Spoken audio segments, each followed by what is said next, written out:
Hey guys, welcome back again to your Vedantu NEET Ladies channel. If the concentration of all the species, तो इसके x moles ने इसके भी x moles के साथ Hey guys, welcome back again to your Vedantu NEET Ladies channel. I hope आप सब अच्छे से होंगे, all of you doing great. तो my dear students, chemical equilibrium से एक और frequently asked question जो KP और KC की कैलकुलेशन से आता है. Let me show you exactly कि किस टाइप का क्वेश्चन पूछा जाता है केपी केसी कैलकुलेशन से और कैसे एग्जैक्टली क्वेश्चन को अप्रोच किया जाता है. अब ध्यान से देखें, क्वेश्चन में आपको एक रिएक्शन दी गई है which is at equilibrium, right. तो रिएक्शन कुछ ऐसे दी गई है, ये थोड़ा बहुत लेंथी क्वेश्चन होता है. A plus B in equilibrium with C plus D, ये आपको एक रिएक्शन दी गई है. इस रिएक्शन का केसी वैल्यू भी आपको दिया गया है. At the same time T is equal to 0 पे initially if the concentration of all the species is 1 molar, calculate the concentration of D at equilibrium, right? आपको D की concentration equilibrium पे calculate करनी है. As per the question, time t is equal to 0 पे हर किसी species की, चाहे reactant हो या product हो, हर किसी species की concentration 1 molar रखी गई है, right? अब मैं मान के चलूंगा जब reaction में equilibrium आया होगा, let's assume इस रिएक्टेंट के एक मोल में से लेट्स से x मोल्स ने रिएक्ट किया होगा, तो कितना बचा होगा इक्विलिब्रियम पे 1 माइनस x. सिंपल सा लॉजिक. सिमिलरली देखो, एक मोल से एक मोल बन रहा है, तो सॉरी एक मोल रिएक्ट कर रहा है एक मोल के साथ, तो इसके x मोल्स ने इसके भी x मोल्स के साथ रिएक्ट किया होगा. लिए कितने थे 1 में से रिएक्ट कितना कर रहा है x, तो बचा कितना होगा 1 माइनस x. C ऑलरेडी कितना था कंटेनर में 1.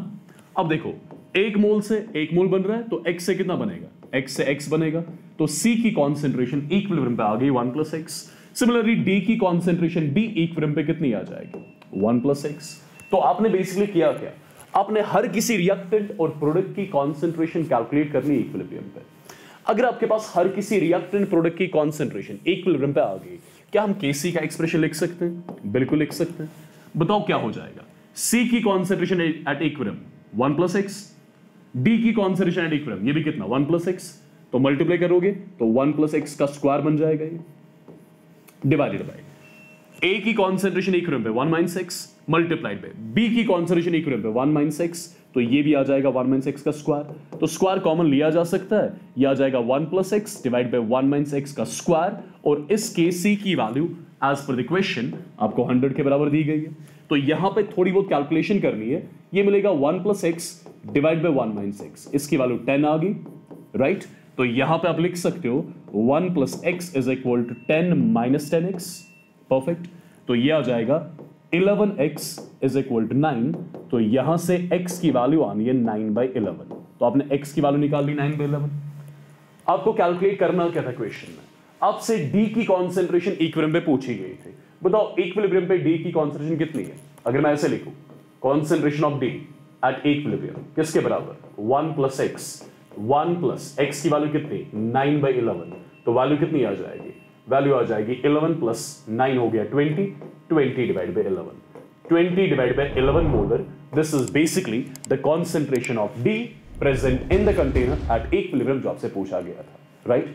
तो बेसिकली मेन पॉइंट क्या होता है, मेन पॉइंट होता है आपको इक्विलिब्रियम पे रिएक्टेंट और प्रोडक्ट के मोल्स कैलकुलेट करने आने चाहिए, या रिएक्टेंट प्रोडक्ट्स की कॉन्सेंट्रेशंस इक्विलिब्रियम पे कैलकुलेट करनी आनी चाहिए.